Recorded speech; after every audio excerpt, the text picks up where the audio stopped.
Hi everyone, welcome back to my channel. In this video, I'll show you how to fix the XAMPP server's MySQL start error using a simple batch file.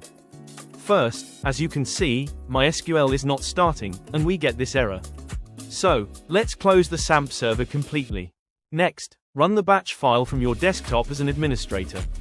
I'll share the script file in the description below. You can download it. After it runs, you'll see a message like, "Done, how start MySQL using XAMPP control panel." Press any key to continue in the command prompt. Now, go to your XAMPP installation folder.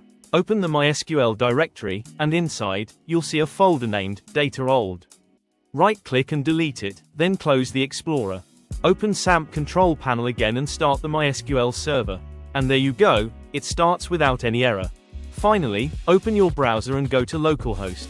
The page should load without any error. If you ever face this issue again, just repeat these steps from the beginning.